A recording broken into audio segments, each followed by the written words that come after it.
The Corpus Christi Octave, Day 4, like the repentant thief, the purification of our faults.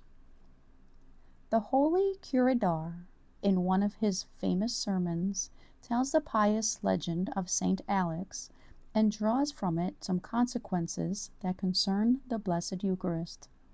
It is said of this saint that one day, having heard a particular call from God, he left his house and went to live far away from home as a humble beggar. Many years later, he returned to the city of his birth, thin and disfigured by his many penances. Without making himself known, he was giving shelter in the place that belonged to his own parents.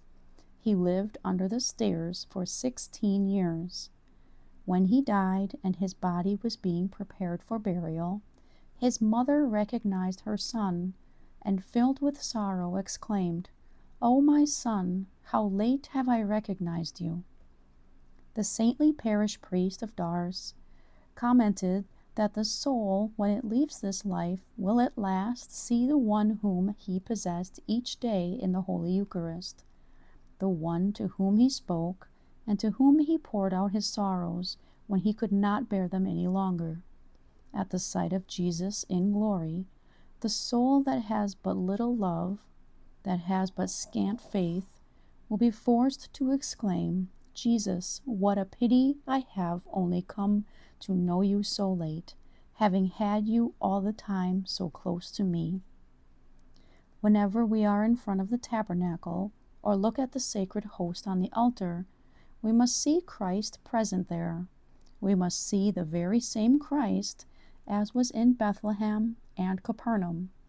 We must see Christ who rose from the dead on the third day and is now sitting in glory at the right hand of God the Father. Tantum ergo sacramentum veneremur chanui. We can listen to the words of the liturgy. Down in adoration falling, lo, the sacred host we hail. Lo, o'er ancient forms departing, newer rites of grace prevail. Faith for all defects supplying, where the feeble senses fail. This is the expression of a faith that is firm and full of love. Jesus revealed to us that the clean of heart will see God.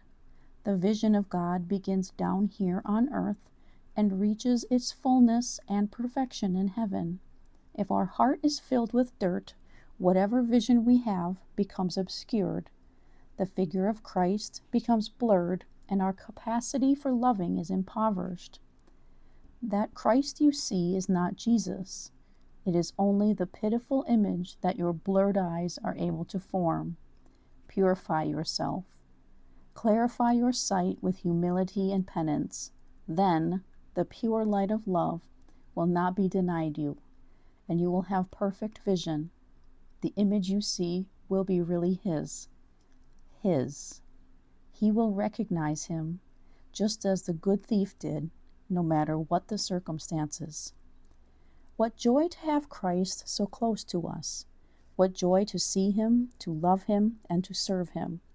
He listens to us when in the intimacy of our prayer we say to Him, "Lord, remember me from heaven and from that nearest tabernacle where you are also really present," so that we can fill the emptiness left by our sins whilst we are still in this life.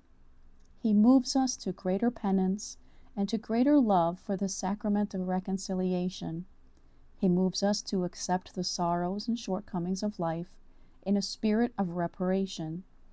He helps us to look for those little mortifications that enable us to overcome our own selfishness and to help others. Mortifications that enable us to carry out our daily tasks with greater perfection. If we are faithful to these graces on the last day of our life here on earth, which is perhaps not so very far off, we will hear Jesus saying to us, "Today you shall be with me in paradise." Then we will see Him and will love Him with a joy that has no end. As we come to a close of our prayer, we say to Jesus in the Blessed Sacrament, Ave verum corpus natrum, Maria Virginiae. Hail, true body, born of the Virgin Mary. Let us taste of you at the moment of our death. We ask our guardian angel to remind us of Christ's closeness to us, so that we may never pass him by without stopping. If we have recourse to her, to Mary, who is our mother, she will increase our faith and will teach us to treat her Son with greater delicacy and with far more love.